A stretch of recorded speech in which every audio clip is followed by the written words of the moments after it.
So yesterday, this was one of the very final things that we discussed. And it's based on, if you look at the left hand, it's based on the normal distribution. And probably a good time to go into this most immediately. What is the normal distribution? Well, it's a specific probability distribution. And it's a theoretical distribution in the sense that if I type it, I think it's, let's see if I remember the formula, the expression square root of 2 pi will take S and mu, then was exp negative, I think I'm missing a half somewhere. This and this.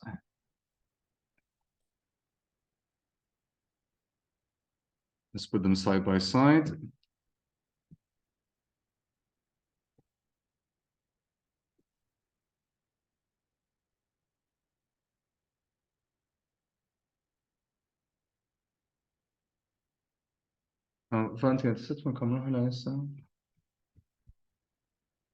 Yeah, I think I'm missing more than just the half.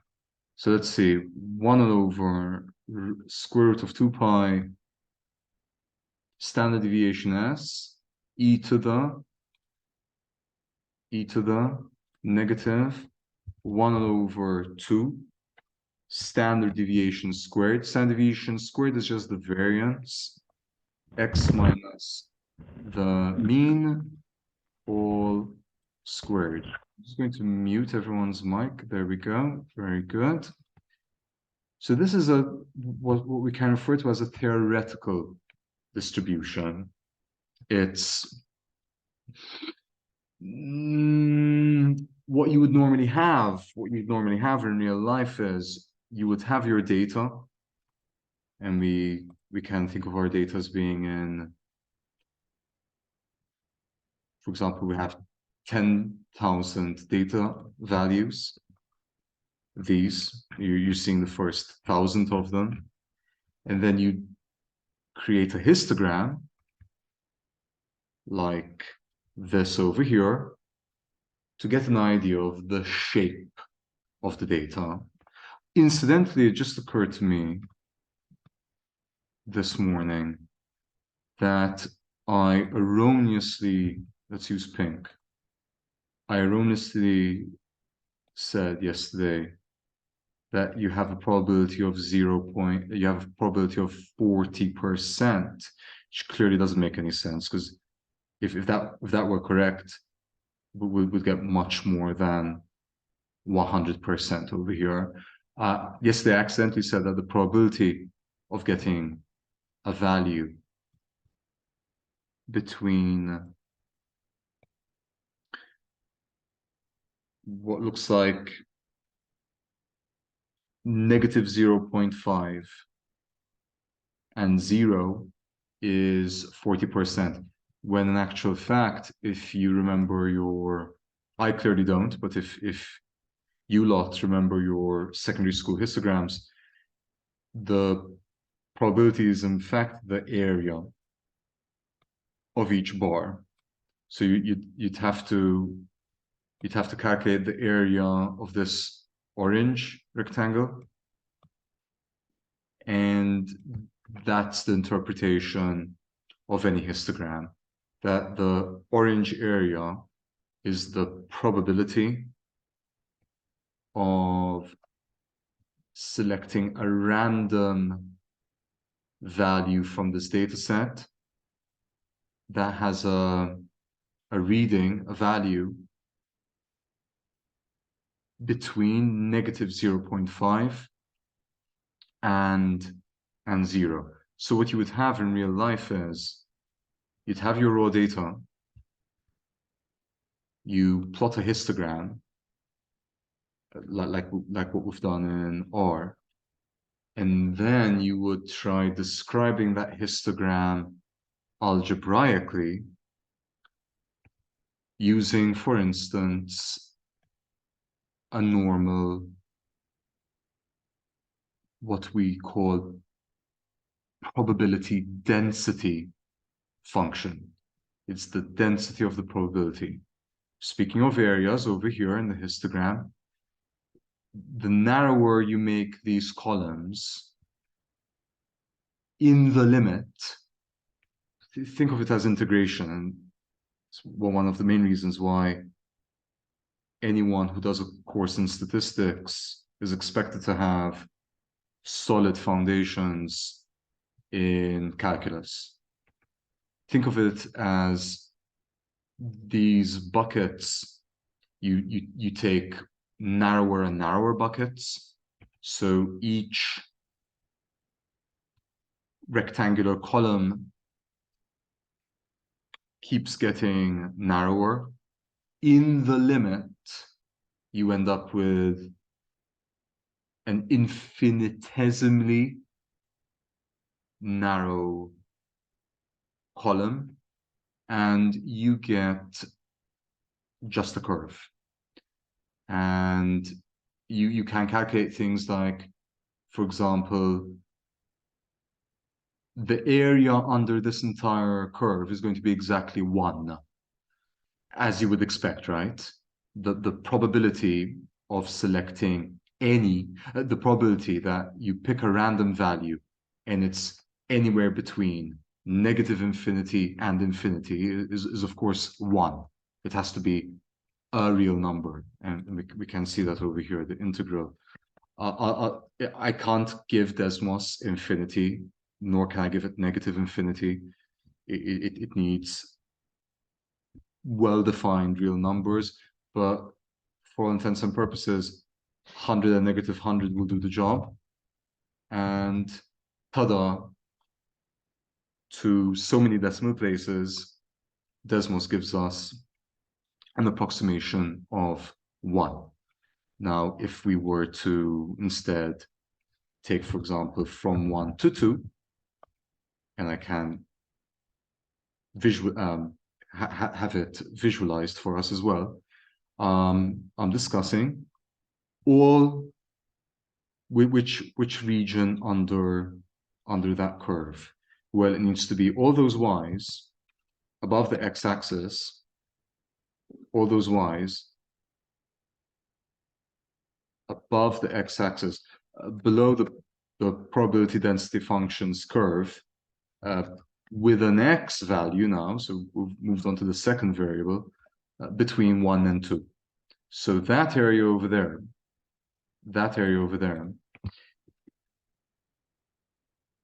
is 0.135, so call it 14%. And what the probability density function is telling us is that there is a 14% probability that a randomly selected value from this data set over here, with a value greater than 1, let's change that scale, greater than or equal to 1, and less than or equal to 2. So this is how probability density functions work. Usually the process would flow like this. You start from your raw data. So imagine you've interviewed, what would make sense between -2 or -3 and 3. So for instance, something with a mean of 0.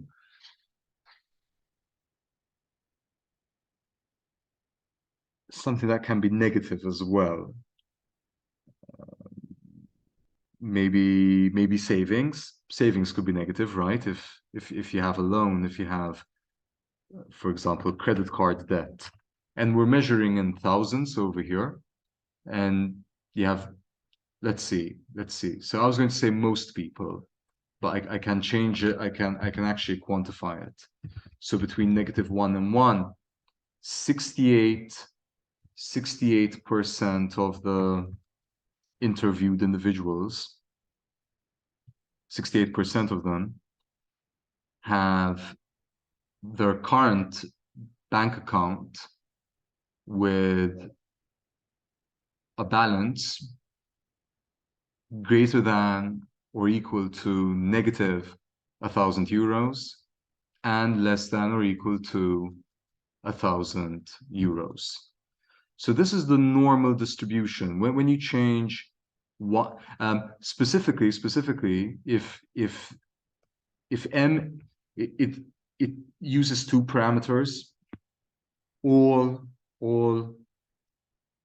random variables, all probability density functions use one or more parameters. These are two parameters. Let's put the book as well. Usually we use Greek letters. Let's get them over here. What I'm labeling as M and S, the book, and it's very standard, uses mu and sigma. Changing mu, I think we can remove this now. Changing mu changes the mean, and changing the sigma changes the variability within the data. And the smaller it is, the less variability you have within your data set. Let's go back to this. And I'm hopefully sharing the right screen. You should be seeing the book. How are we going to use the normal distribution? Well, we had started section 4.4.2, linear discriminant analysis, which is what? We're doing chapter 4. Chapter 4, we're trying to predict qualitative response data, where the uppercase Y, our output, so to speak, doesn't take on numerical values, but instead gives you two or more classes.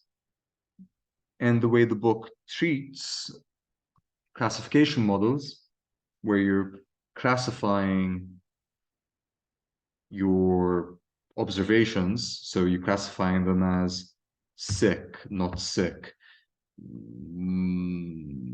mildly sick, you name it, but it's qualitative.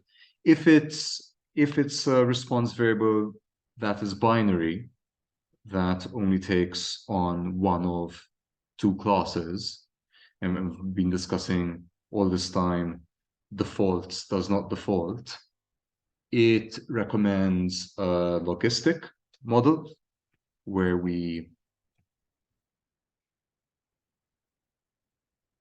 estimate parameters beta naught and beta 1 based on the maximum likelihood method.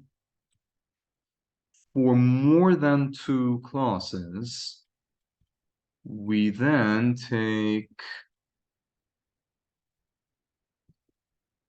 use linear discriminant analysis. Just like to make it clearer, when we say more than two classes, we're not talking about predictor variables. Logistic regression may be used for as many predictor variables as you like. So for instance, you could have balance, income, student status. So that was 3 predictor variables. And we had this table of estimated parameters with their standard error, the Z statistic, and the corresponding p-value.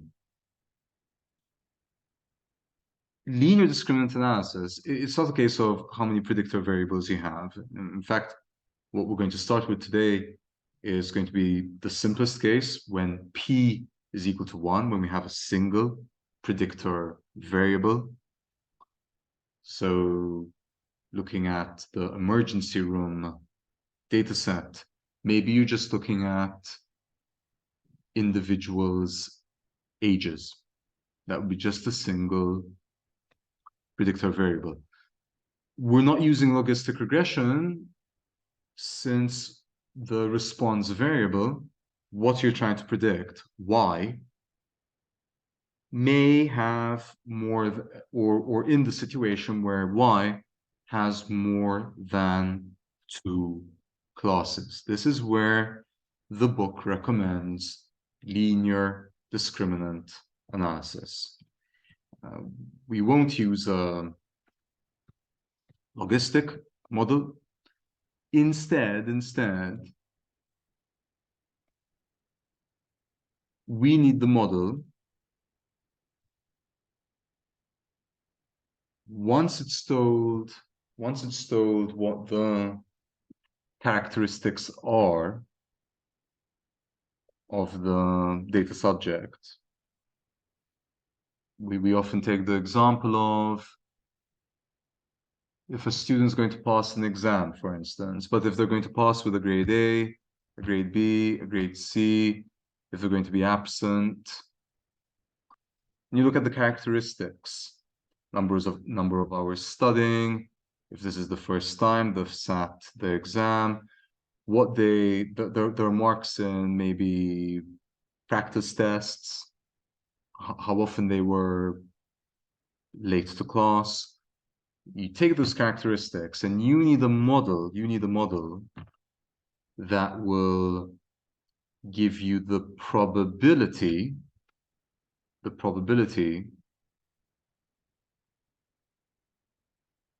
of such a specific of each specific data subject defined by the characteristics that we're asking the model to look at.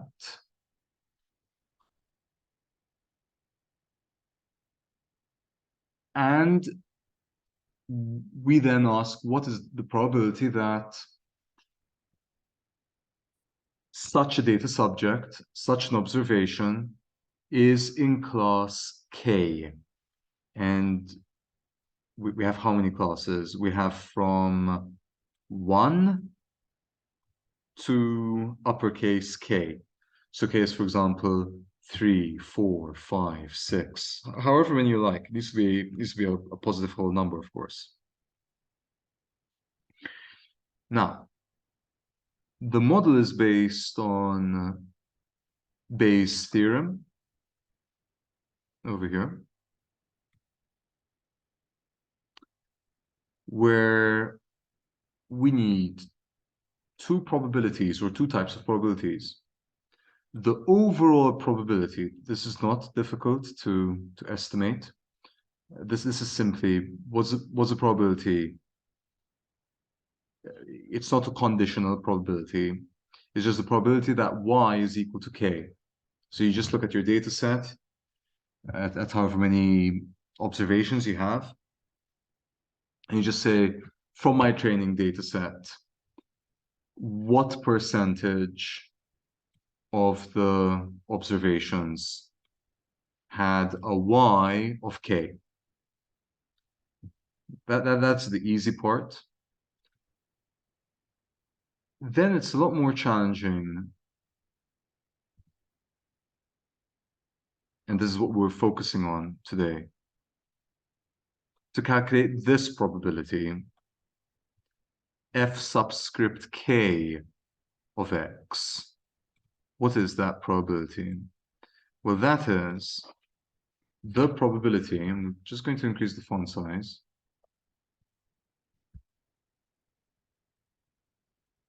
the probability that x is x given that y is k. So given a specific class of the predictor variable, given that the patient had a seizure,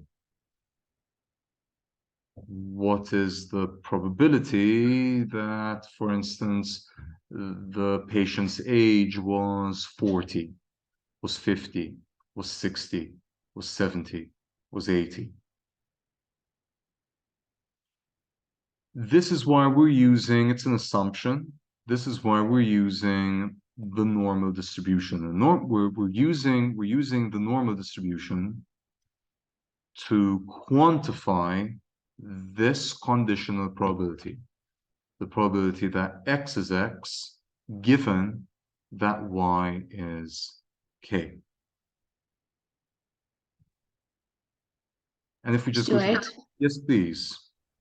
So capital X is the set of all ages. I don't think it's a set, although very often we do use uppercase to represent sets, don't we, in this subject? Let me just align everything. X is your predictor variable. So, I mean, I guess it depends on the model that we're using. If let's take the simplest case where we have a single predictor variable. So P is equal to 1, and X might be age, for instance. X is patient age. Patient age. And then Y is going to give you let's call it illness. The illness random variable. Illness random variable, and it's 3 classes where k is equal to 3, and we've been mentioning this whole time epileptic seizure, drug overdose, and stroke. So this probability, we need what we need from the model, just like in chapter 3 when we were doing regression, we wanted our model in the case of an advertising firm to tell us, if you spend $10,000 on radio advertising, $50,000 on TV advertising, and $5,000 on newspaper advertising, given those 3 input variables, predictor variables, characteristics of your marketing campaign, then you are expected to sell so many units of sofas. In classification models, the overall goal remains unchanged. Given something, then what should I expect? The only difference is that the response variable, what we're trying to predict in a classification model, is not a numerical value, but a qualitative output: stroke, epilepsy, drug overdose. So X would be, for instance, age. It could be a vector, and really in most models it would be a vector. You're not just going to look at the patient's age. Occupation might come into play, diet, what they were doing the last 24 hours, allergies, family history, you name it. But this is what the model is doing. This is what we want the model to do. We want to give it X. For example, let's keep things simple. A single predictor variable, the patient's age, and then it gives us the probability that the patient is suffering a stroke, drug overdose, epileptic seizure, but it's based on the Bayes theorem, which is kind of a bit of like a cornerstone of probability theory. where you can get this if you know the green probabilities and the violet probabilities. And this is what we need to focus on today. How are we going to get these violet probabilities? These probabilities where we're asking, what is the probability that the patient's age is so many years, given the illness? I don't know if that helps. Yes, it does. Thank you. Okay. Yes, when we use uppercase in mathematics, it could be one of 10 or 20 different things. In this book, uppercase X and uppercase Y is always the predictor. Uppercase Y is always the response. Could be numerical, such as in chapter 3 with a regression model. It could be qualitative, such as in this chapter with 2 or more classes. Uppercase A, X is always the predictor variable. It is what you know. It is what you know. Or what you know, for example, if I invest 50,000 in property in Moldova, how much return do I expect on my investment over the next 10 to 20 years, for instance? Okay. So this is what we're focusing on, these violet probabilities. And to do this, we're going to use, at least in this section, we're going to use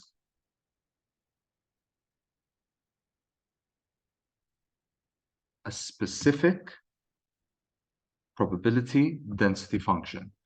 We're going to use the normal probability density function. And look. This is 2 of them. Why is it 2 of them? Why is it 2 of them? Let's just look at the diagram. Let's see if we can figure it out. Why do we have 2? Why do we have 2?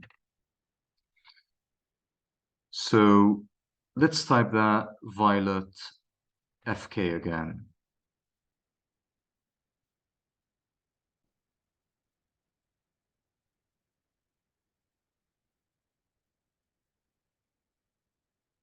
FK. What is FK?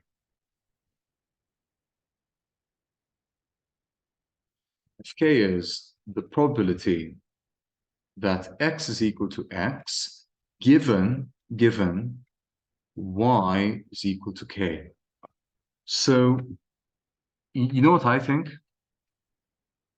I think that these 2 different colors, green and pink, are in this example, in the example that we're looking at, that we have in this diagram here, Y can take on 2 values or 2 classes. It could take on K, which is the green, and K, which is the pink. So, for example, I can give you a really simple one. I can just tell you man or woman, right? And this would be height, for instance. So let's say you're classifying people. So let's take a model. Let's take a model where the model's job is this. X is the height. X is the height. And Y is the sex of the individual.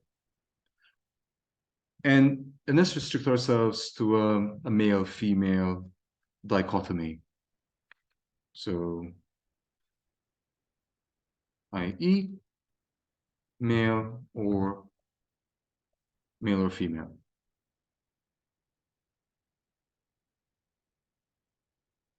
Height in centimeters or whatever. So what you need is this. You need probability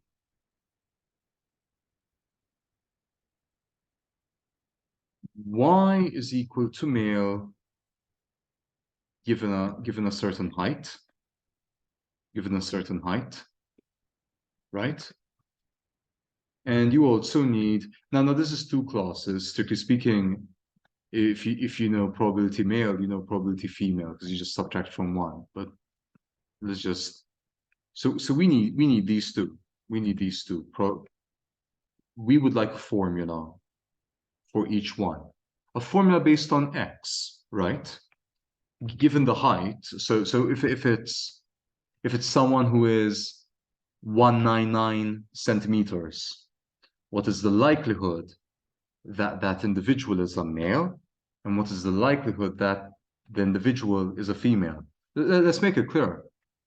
There are men and women throughout the history of humanity that have reached, on an individual basis, a height of 2 meters. It's very, very rare. 2 meters is 6'7", 6'8". There have been women and men with such a height. But what is the likelihood? What is the likelihood that of those individuals? I'll rephrase it. What is the likelihood that one single individual of a height of 2 meters is a male? Well, we would expect, human biology being what it is, we would expect that it's more likely that the individual is a male than female. Again, we're not saying 100% over here. That's what makes these models interesting, right? But what we're going to do is, using Bayes' theorem, you flip everything around, and in your formula, and maybe we can delete one of them. In your formula, you have pi female, pi male, but the formula will contain this probability but flipped around, right? This probability but flipped around.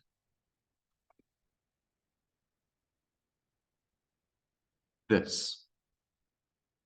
There are other terms, so maybe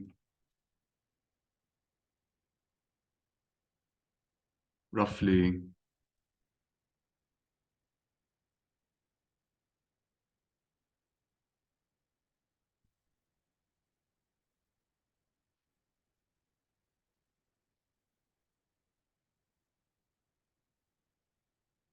so it's something like this.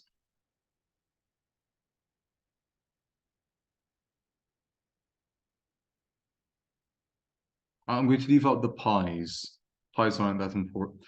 I mean, no, you need them, but they're not that difficult. So I'm just going to leave them out if you don't mind. Okay. So what we're going to do is this. We're going to create a probability distribution. This is based on the normal distribution, based on the bell curve. The green is female. Given what you know human biology, wouldn't you expect the green to be female? Right? So the green would be female, and the pink would be male. This is what's going on. So this would be in the case of a response variable y. the response variable y, what you're trying to predict. Taking on one of two classes. It can either take male or it could take female.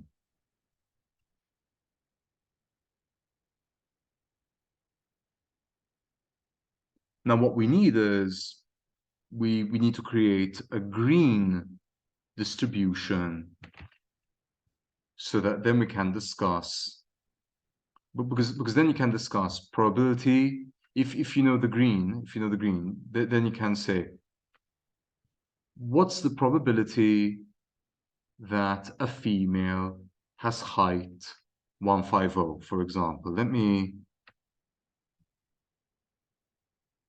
I'm actually quite happy with this example, and I'll gladly repeat it, what we're doing. What kind of heights would you expect?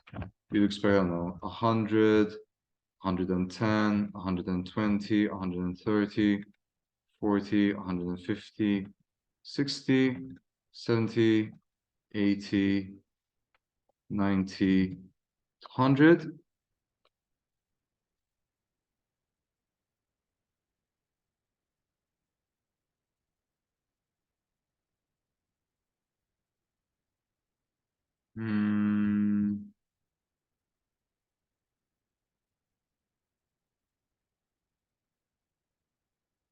Like this, yeah. Okay. And now the model would be complete, because you would ask, you would tell your model,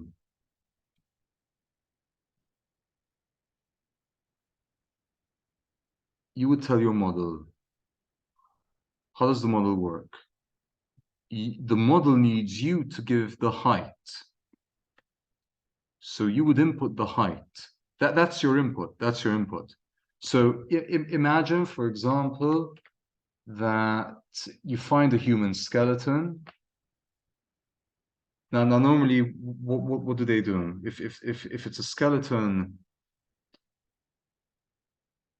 I think the quickest way.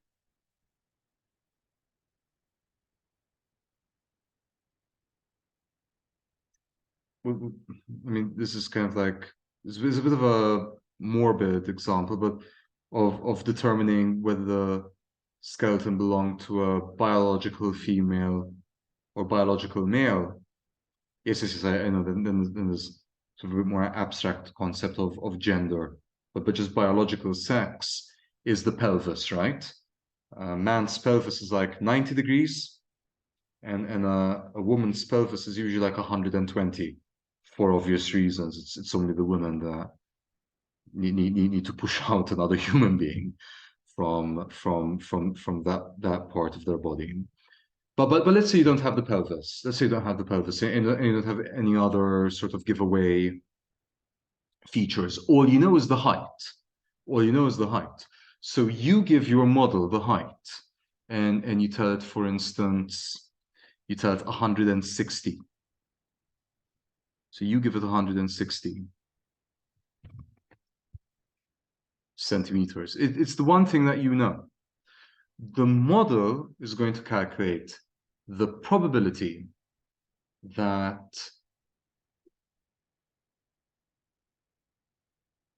on the basis solely of the individual's height, the model then calculates the probability that that person, that observation, is female. Based on what? Well, it first calculates the numerator. What is the probability that the height is 160 given female? And you can do that. You find 160. Now, strictly speaking, this probability is 0. When it's a continuous distribution, you can't really ask what is the probability of getting exactly 160. But you'll say, for example, what's the probability that the individual is, I don't know, between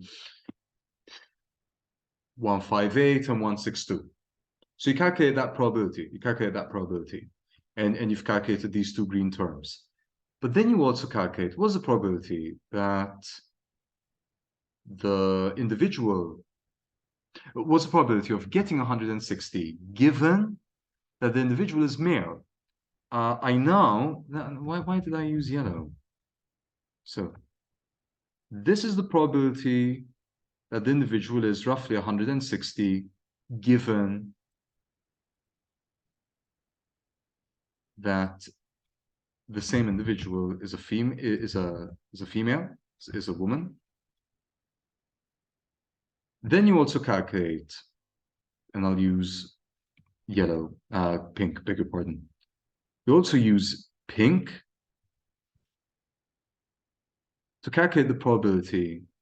And it's a lot more likely now, isn't it? That the individual is male. No, sorry. That the individual has a probability of that the individual has a height of 160 given that that same individual is male sex, but belongs to the male category. And then you just use Bayes' theorem. So it's green, that green area, divided by the pink area plus the green area. In fact, you get but you get a small probability, whatever I mean by small. But you get a small probability because it's a lot more likelihood. It's a lot more likely, at least with the numbers I've typed over there, that someone who's 160 centimeters tall is male as opposed to female. What do you think? What do you think? I'm actually quite happy with this. I don't know if maybe might be good to get your own feedback. Maybe you'd like me to go over something. You use Yes. green boxes in the equation. There's female, right? Y equals female. Yes.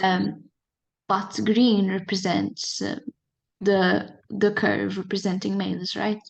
No. Why do you ask that? Why do you say green represents males?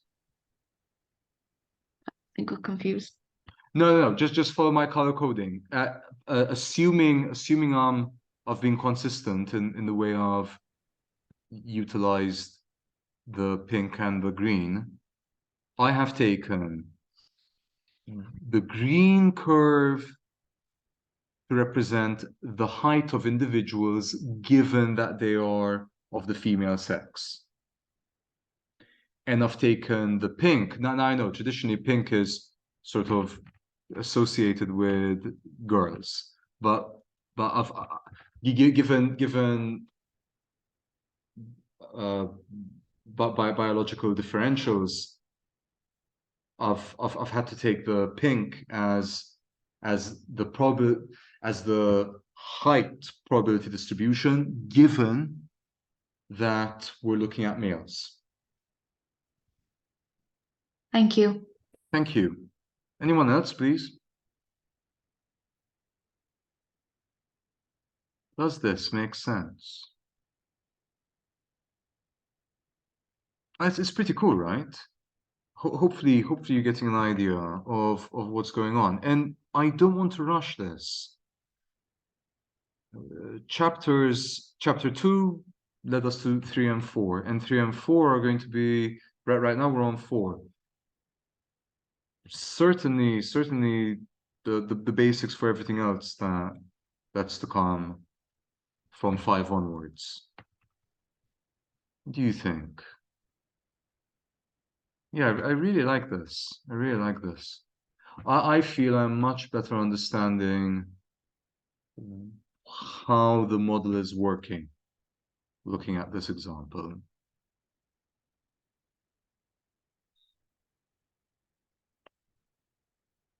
Okay, very good. So let's clear everything. Now remember, this is just the theoretical. This is just the theoretical perspective.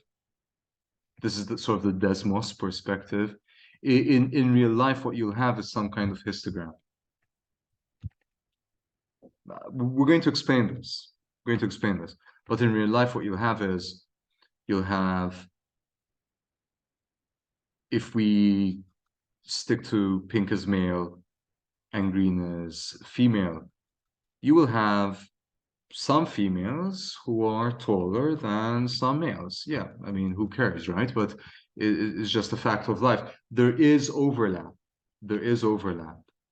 If there wasn't overlap, you wouldn't really even need a model, would you? You wouldn't even need probabilities. You would have just certainty.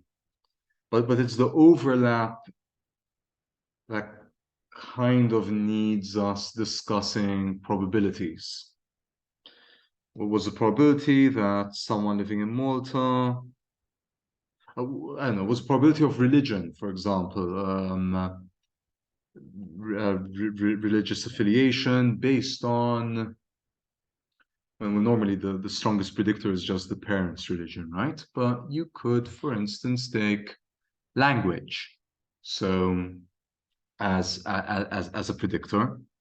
And well, if you speak Arabic or you speak Indian or you speak English, there are, it's not certain that there is overlap.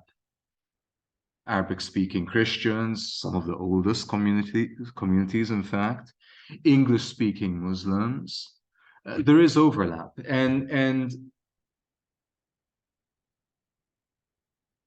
the way, what are these models called? Linear discriminant analysis works. I think linear, because we're drawing a line, is that you're sort of drawing a line where anything, in this case, anything to the left is going to be classified as, say, a female, anything to the right is going to be considered as classified as a male. You don't get all of them right, but what you're hoping is that your model gets enough correct, and we'll very soon see what we mean by enough correct.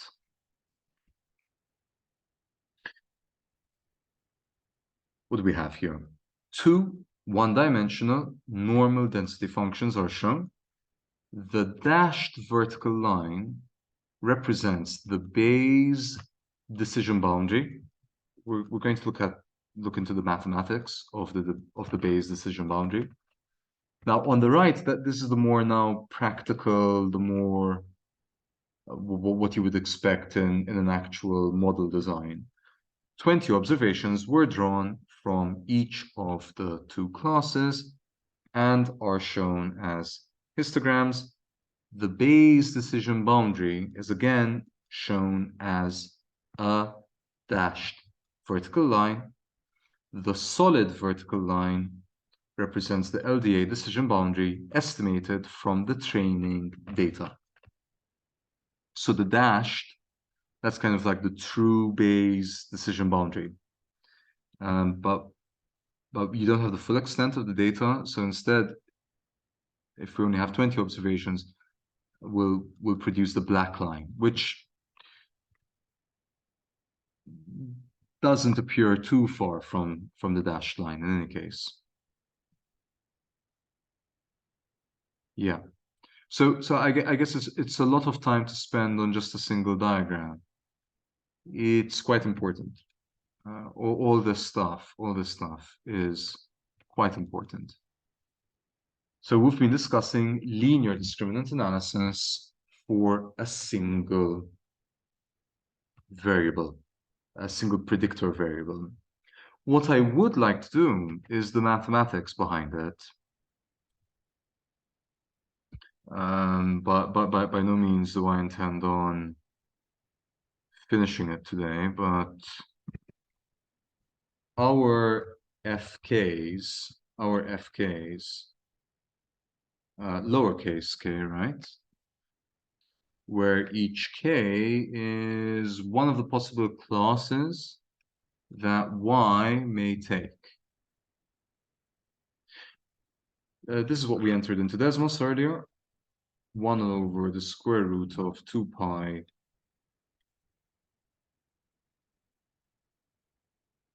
sigma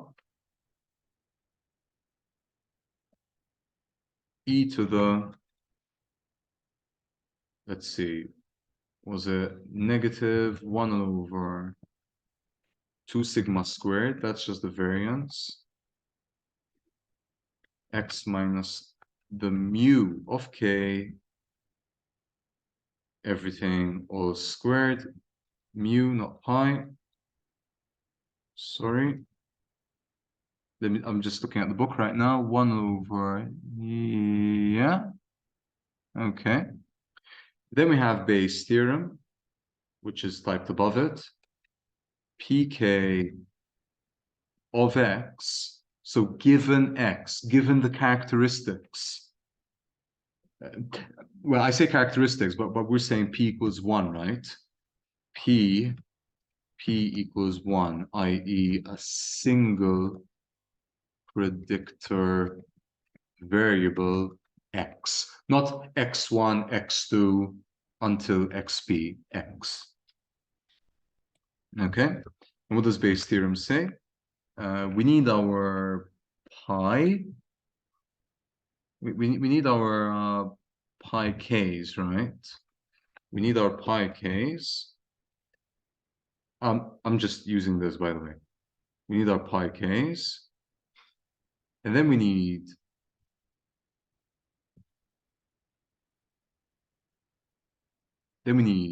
the probability that x is equal to x given y equals k. I think we're cheating slightly because, strictly speaking, the probability that you get a single, this is actually the, maybe I could show to you over here. Can we?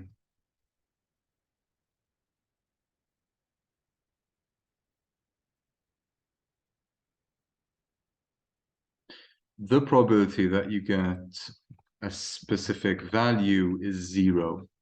So if I told you the probability that you get exactly one, exactly any real number is 0. When using continuous probability density functions, you always need to speak of the probability that your data value is within a specific interval. So for example, the probability between 1 and 1.01. So I think we're cheating slightly because the book is taking this to be, strictly speaking, this would be 0, right? Yeah, I mean it would. So I don't think it's not really a probability. It's more like a likelihood. They're slightly different. We won't go into the differences, but in statistics, when you say likelihood and probability, and then they're not quite the same thing. Now we have this same thing, but just addition, right? Plus dot dot dot. Yeah. This is it. This is the algebra, and let's just call them the first class. So for example,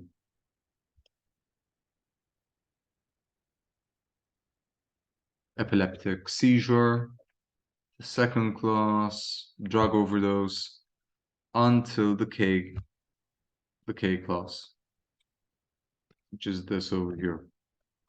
That's it. Assuming normality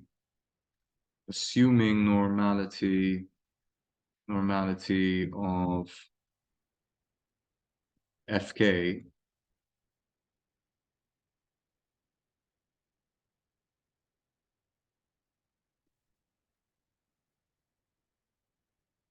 i.e. that we then have this.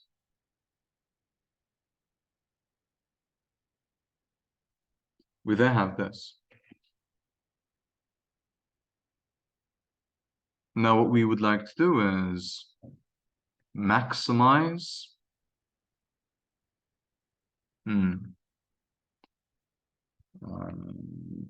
Let's see.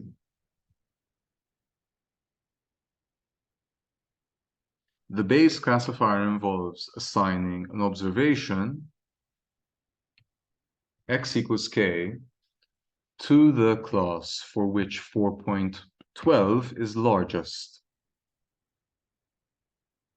For which 4.12 is largest.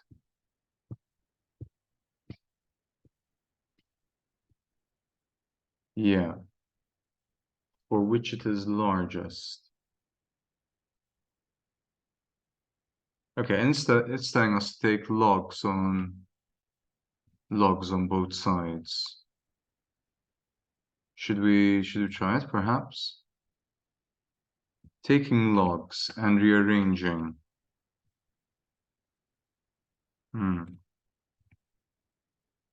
It might be worth doing, right? It's more like just like notationally. I wonder if there's a way of simplifying things. What we're saying is log of this. You will get log numerator minus log denominator, just because of division.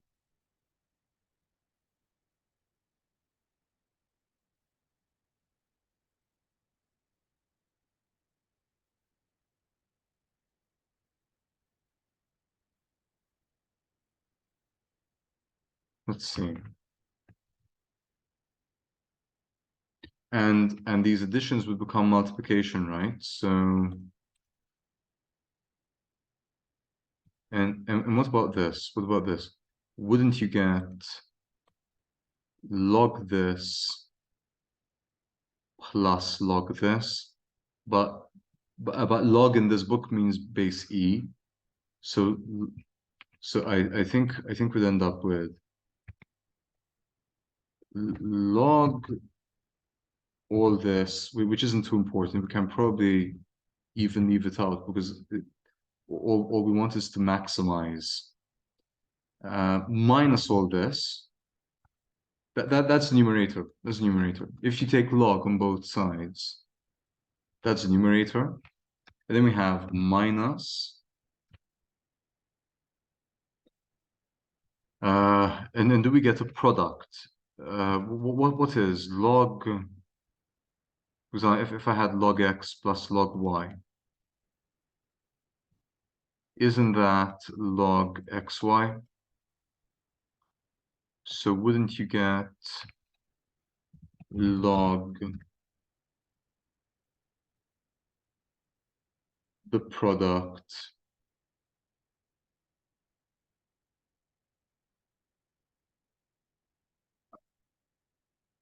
from L equals 1 up to K?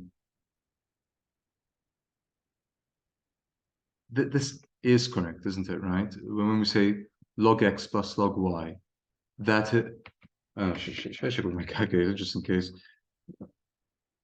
When we say, for example, ln5 plus ln9, it is the same as ln45, isn't it? 40, yeah, it's the same. So the log of this plus this plus that plus that plus that, that's the same as log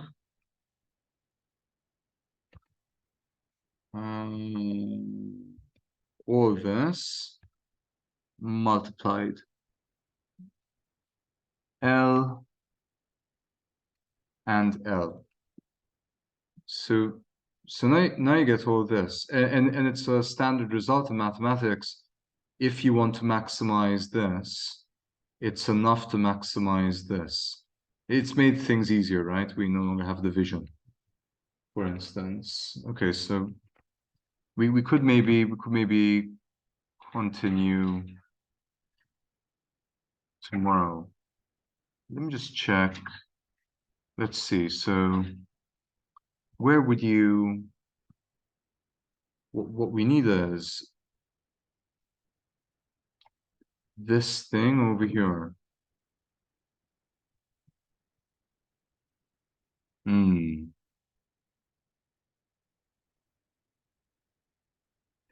So we're looking for, think of it as we're looking for a winner, right? We're looking for that class K, for which this is largest. So for each class, so for example, over here was just two classes. For each class, you calculate this. You calculate this. So if you have 10 classes, if y is one of 10 potential classes, you calculate this delta k 10 times, once for each class, and whichever one gives you the largest evaluation of this expression, that's your winner.